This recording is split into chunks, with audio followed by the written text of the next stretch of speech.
Voilà, bonjour à vous, comment ça va? Très bon dimanche. J'espère que vous continuez par marcher, par courir, par faire le vélo.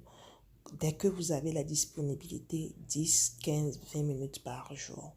Et aussi, vous prenez soin de votre alimentation, pas trop gras, pas trop sucré, pas trop salé. Vous buvez de l'eau, au moins 1,5 litre par jour. Et vous prenez de l'eau chaude après les repas ou pendant les moments de pause. Ça vous fera du bien. Aujourd'hui, nous allons parler d'une maladie qui est la varice. Ça se manifeste comme ça, comme cette image. Nous allons le développer et c'est pour cela que nous faisions le sport. Car le sport nous permet de prévenir ces formes de maladies. Et félicitations à nous parce que nous sommes déjà dans la démarche prévention. Allez, gros bisous à toutes. À tout à l'heure. Varice, la définition purement hémodynamique, c'est une veine qui fonctionne à contre-courant. Une veine normale est censée faire remonter le sang du bas vers le haut, notamment dans une jambe. Il y a des petits clapets, ça doit remonter. Une varice, c'est une veine qui fonctionne à contre-courant. En plus, elle peut être visible, donc dilatée, quand elles sont superficielles.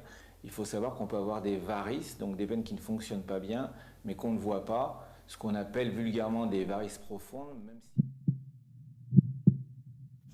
Un petit rappel, la circulation du sang est importante pour le corps parce qu'elle permet d'avoir l'oxygène et d'évacuer le CO2. Ainsi, les artères conduisent le sang riche en oxygène vers les organes.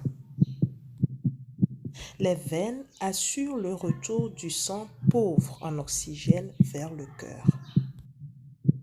Et les capillaires, les vaisseaux capillaires qui jouent le rôle essentiel d'assurer la nutrition et le fonctionnement des tissus de l'organisme. Voilà, je nous invite vraiment à s'intéresser à la circulation du sang dans notre organisme. Maintenant, je vais vous expliquer quelque chose. Dans la circulation du sang, surtout au niveau des veines, le sang doit quitter, c'est-à-dire au niveau du pied, pour remonter vers le cœur. Et ça fait le sens contraire de la gravité. Et c'est un peu plus compliqué. Mais bon, Dieu faisant bien les choses, il y a toujours des mécanismes. Et pour cela, les veines sont formées d'une manière à pouvoir évacuer le sang, c'est-à-dire le sang qui passe par le veine. C'est comme ça que ça marche dans cette image. Il y a une vidéo qui l'explique mieux.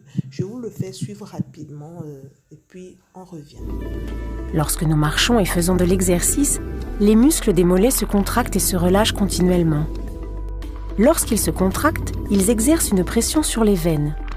Cette pression permet au sang de remonter, ce qui entraîne l'ouverture des valvules. Au repos, les muscles du mollet se relâchent et le sang redescend. Les valvules se referment alors, empêchant le sang de redescendre vers les pieds.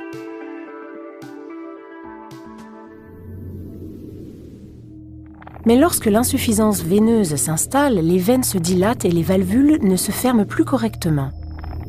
Cela entraîne un reflux et un ralentissement de la circulation du sang dans la veine. Si rien n'est fait, la maladie veineuse peut s'installer. Les symptômes de la maladie veineuse varient en fonction de la gravité et peuvent se manifester par des démangeaisons, des gonflements, des crampes et des sensations de lourdeur ou d'impatience. Des varices peuvent également apparaître. Les varices non traitées peuvent provoquer une inflammation de la paroi veineuse et des tissus environnants, ainsi que l'apparition d'œdème. De plus, des cellules sanguines peuvent passer de la veine vers les tissus environnants, entraînant une hyperpigmentation de la peau. L'ulcère est la conséquence la plus grave de varices non traitées.